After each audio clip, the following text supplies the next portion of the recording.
पढ़ाई करता है। वहीं दूसरी ओर नंदिनी के बेटे राकेश भी 10वीं की परीक्षा देने वाले हैं, पर वो तो दिन भर मोबाइल में लगा रहता है और अपने माँ बाप की कोई भी बात नहीं सुनता है। बेटा, काहे दिन भर मोबाइल देखते रहते हो?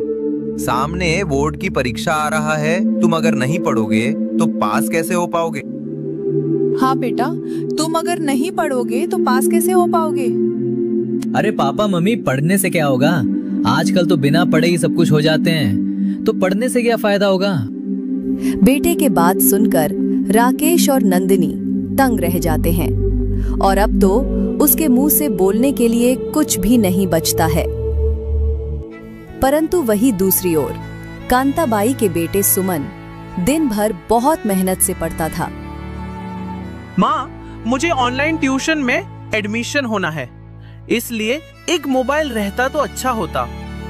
पर बेटा, हम कहाँ से लाएंगे मोबाइल? जब मुझे इस महीने की पगार मिल जाएगी तो मैं तेरे लिए एक अच्छा सा मोबाइल खरीद लूंगी। बेटा, अभी तू जैसे तैसे अपनी पढ़ाई पूरी कर। पर सुमन मानने के लिए तैयार ही ना था। वो अपनी माँ से कहता है, माँ, पर इससे नहीं होगा। मैं अब 10वीं की परीक्षा देने वाला हूँ, मुझे अब ऑनलाइन क्लास में ज्यादा पढ़ना है। नहीं मिलेगा, कुछ भी नहीं मिलेगा। एक बार कहा ना कि जब पगार मिल जाएगा तब ले लेना। उसके बाद कांता काम पर चली जाती हैं। उसे भी अपने बेटे को डांटकर बहुत बुरा लगा, पर वो करेगी ही क्या?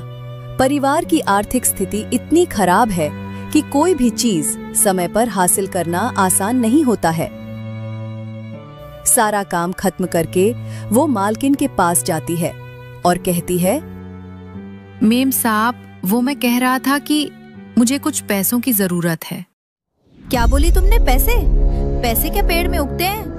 कुछ सोचे समझे नहीं, बस मुंह उठाकर चली आई पैसे मांगने। देखो कांता, महीने का पगार तो तुम्हें अंत में मिल जाता है। क्या तुम लोगों की आदत हो गई है बीच बीच में पैसे मांगने की? तुम्हें काम करना है तो करो, वरना मैं दूसरी काम वाली ढूंढ लूंगी। अरे नहीं नहीं मेम साहब, मैंने ऐसा कब कहा? वो बात दरअसल ये है कि मेरा ब्याह सुमन ऑनलाइन ट्यूशन में एडमिशन लेना चाहता है। उसके लिए मुझे कुछ पैसों की जरूरत थी, इसलिए मैंने सोचा कि क्यों ना आपसे मांगा जाए। आप मुझे दे देते तो अच्छा होता, बदले में आप इस महीने की पगार काट कर लेना।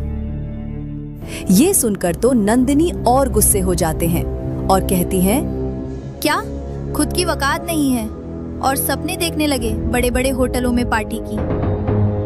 कांता, तुम्हें बुरा लगे या भला, लेकिन सच बोलने में कोई एतराज नहीं। तुम इतनी मेहनत से 2 पैसे कमाते हो, उन पैसे को अगर भविष्य में जोड़ोगे तो काम आएगा। क्या जरूरत है सुमन को ऑनलाइन ट्यूशन में पढ़ाने की? इतना पढ़ लिख कर तो कोई महान आदमी नहीं बनेगा। अरे यहाँ पर इतने सारे लोग बैठे हैं, किसी को तो कुछ नहीं मिल रहा है और तुम जैसे गरीबों को इतनी जल्दी मिल जाएगा। नंदिनी की बात सुनकर कांता को बड़ा ही बुरा लगा। फिर एक बार के लिए उसने सोचा कि शायद मालकिन सही कह रही है। मेम साहब, शायद आपने सच्ची कहा, ये सब हमारे नसीब की बात नहीं है। तब काहे हम गलत बोले? हम तो तुम्हारे भले के लिए ही कहे। इन सब में फालतू पैसे खर्च करने से अच्छा है कि तुम अपने बेटे को हमारे यहाँ काम पर लगा दो, इससे तुम्हारा भी कुछ मदद मिल जाएगा। और वो अपने घर चली जाती है। अगले सुबह कांताबाई सुमन की स्कूल पर जाती है और प्रिंसिपल से कुछ बात करती है। प्रिंसिपल साहब, आपसे कुछ बात करनी थी। अरे हाँ हाँ, क्यों नहीं। साहब, वो मैं बोल रही थी कि मेरे बेटे सुमन है ना, वो और पढ़ना नहीं चाहता है, इसलिए आप उनका नाम रजिस्टर से हटा दीजिएगा। ऐसे कैसे पढ़ना नहीं चाहता? बहन जी, पता है आपको, आपके बेटे ने गणित में 100 में से 100 नंबर ले आए तथा हिंदी और अंग्रेजी में भी कोई कम नहीं है। पूरे स्कूल में उसने टॉप कर दिखाया। वो तो भविष्य में कुछ बड़ा करेगा। ये सुनकर कांताबाई चौंक जाती है। क्या? सुमन नबी वर्ग में टॉप क्या है? उसने तो कभी मुझे बताया ही नहीं। बहन जी, इसीलिए आप मेरी बात मानो, उसकी पढ़ाई मत छुड़वाओ। पहले तो उसकी आंखों से दुखी से आंसू बह रही थी, अब तो उसके आंखों से खुशी के मारे आंसू बहाने लगी और फिर उसने तय कर लिया कि चाहे कुछ भी हो जाए, मैं अपने बेटे को पढ़ाऊंगी। उसके बाद कांता स्कूल से निकलकर अपने घर की ओर चली जाती है।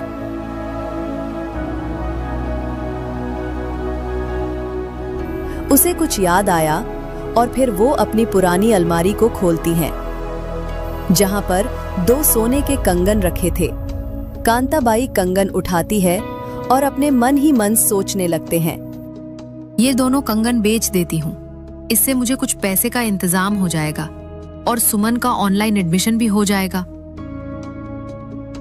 वो बाजार जाते वक्त सोने की दुकान में अपने दोनों कंगन बेच देती हैं, क्योंकि वो उनके काम की नहीं थी, और उसके बदले में अपने नी बेटे को ऑनलाइन ट्यूशन में एडमिशन करा लेती है। सुमन को अब पढ़ने में थोड़ा आसान हुआ। वो इसी मेहनत से पढ़ने लगा और जब बोर्ड परीक्षा का रिजल्ट आया तो वो अच्छे नंबर लाकर पूरे स्कूल में अपना नाम रोशन करवाता है। इसलिए स्कूल की ओर से उसे उसकी माँ को बुलाकर ढेर सारी स्वागत किया जाता है और साथ ही उसे 1000 रुपए का इनाम भी दिया जाता है। खुशी के मारे दोनों माँ बेटे की आंखों से आंसू निकल आते हैं। पर यह बात जब नंदिनी को पता चला तो गुस्से से लाल हो जाती है, क्योंकि उसके बेटे दीपक फेल कर चुका था। वकात देखो उसकी, मेरे मना करने पर भी उसके बेटे को ऑनलाइन क्लास में एडमिशन करा दिया, और तो और उसके बेटे ने टॉप कर दिखाया, वहीं मेरे बेटे फेल हो गया। मेरा अपमान कर उसे बहुत खुशी आ रही है ना। ऐसे ही दिन बीतता गया और सुमन 10वीं पास कर अब इंटरमीडिएट की परीक्षा दी। कुछ दिन बाद जब रिजल्ट आया तो फिर से सफल हो जाता है। सुमन खुशी खुशी रिजल्ट लेकर अपने घर आने लगा, पर जब घर पहुंचकर देखा तो उनकी सारी खुशी आंसू में बदल गई, क्योंकि उसने देखा कि उसकी माँ चारपाई पर बेहोश पड़ी है। माँ, क्या हुआ तुम्हें? आंखें खोलो ना माँ, आंखें खोलो ना। उसकी माँ को कुछ हो ना जाए, इससे पहले वो जल्दी जल्दी अपनी माँ को तुरंत अस्पताल लेकर गया।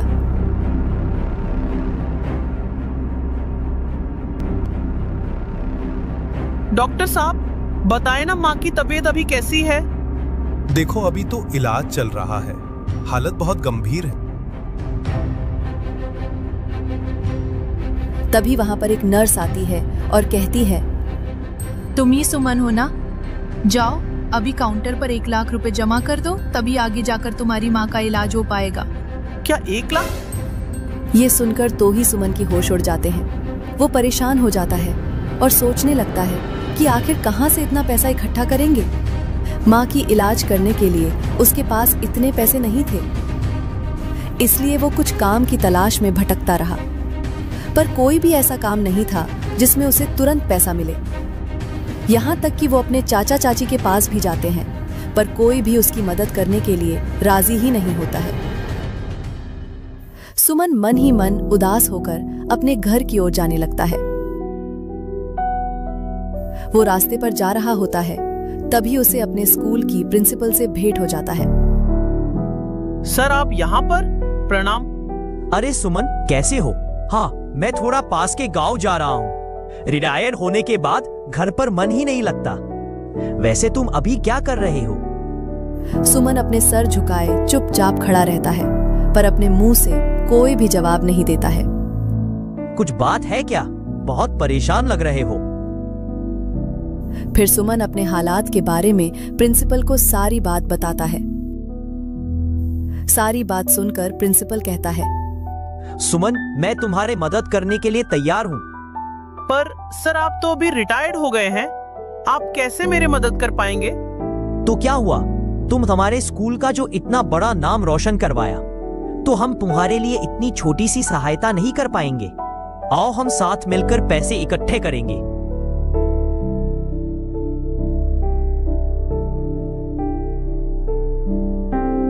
उसके बाद वे एक बड़ा सा पोस्टर बनवाते हैं, जिसमें लिखा होता है कि मेरी माँ की जिंदगी बचाओ और मदद के लिए हाथ बढ़ाओ। फिर वो दोनों गांव-गांव जाकर लोगों से पैसे इकट्ठे करने लगे। ऐसे ही वो लोग 2-4 गांव घूम लेते हैं। कुछ ही घंटे बाद वो सारे पैसे इकट्ठे कर लेते हैं। लगता है इन पैसों से माँ का इलाज हो जाएगा। अब जल्दी से जल्दी अस्पताल में जाकर पैसा जमा करना पड़ेगा, तभी तो मेरे माँ का इलाज होगा। और अस्पताल जाकर अपनी माँ के इलाज के लिए जमा कर देते हैं। सर, आपका ये एहसान मैं कभी नहीं भूलूंगा। कोई बात नहीं, अब भगवान से प्रार्थना करो कि तुम्हारी माँ जल्द से जल्द ठीक हो जाए।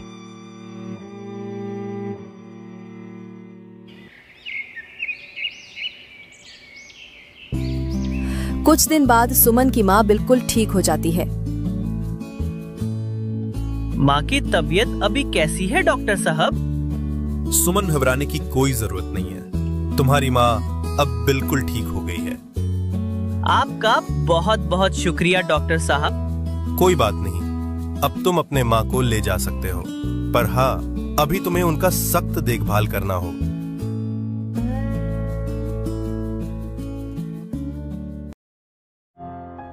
मामा, आप क्या कर रहे हो? डॉक्टर ने आपको अभी आराम करने के लिए कहा है।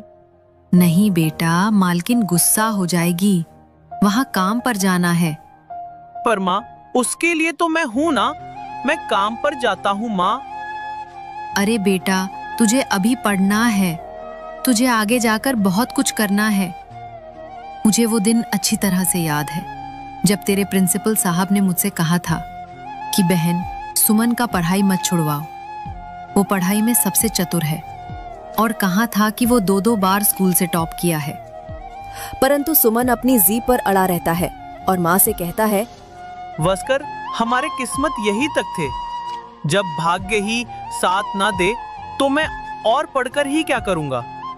खैर छोड़ो, मेरे नसीब में ही कहा जो मैं इतना सोच रहा हूँ। उसके बाद सुमन अपना उदास सा चेहरा लेकर मालकिन के घर पर काम करने के लिए चली जाता है। सुमन को पढ़ाई छोड़कर काम पर ध्यान देना पड़ा।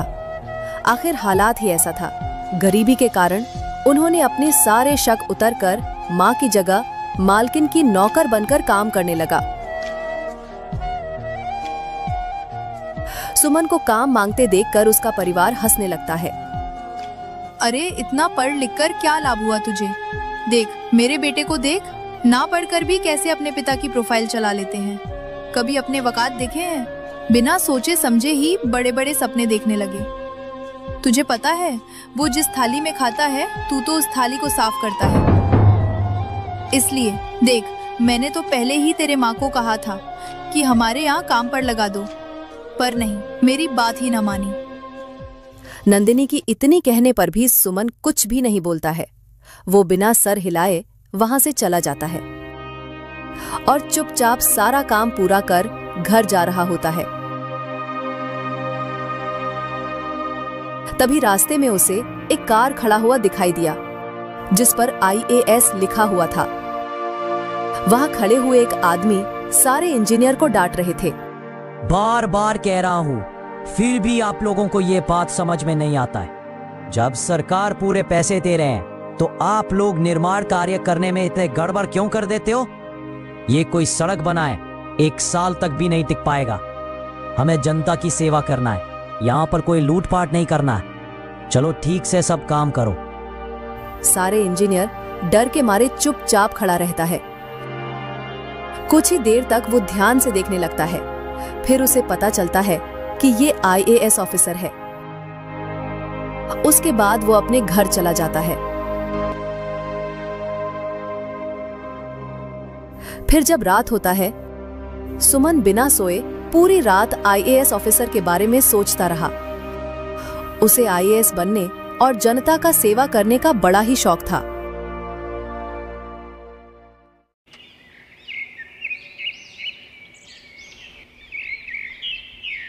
अगले दिन वो फिर से नंदिनी के वहां काम करने के लिए निकल जाते हैं। सुमन काम तो कर रहा था, पर उसका ध्यान काम पर नहीं बल्कि दूसरी ओर था। नंदिनी दूर से ये देख रही होती है। उसे पता था कि सुमन का काम पर ध्यान नहीं बल्कि दूसरी जगह ध्यान है। वो तुरंत उसके सामने आया और उसे जोर से डांटने लगा। ये क्या, तू काम करने के लिए आता है या ध्यान करने के लिए? चुपचाप काम कर ले, वरना ऐसा हाल करेंगे कि मुंह दिखाने के लायक नहीं रहेगा। मालकिन, मैं काम पर ध्यान दूंगा।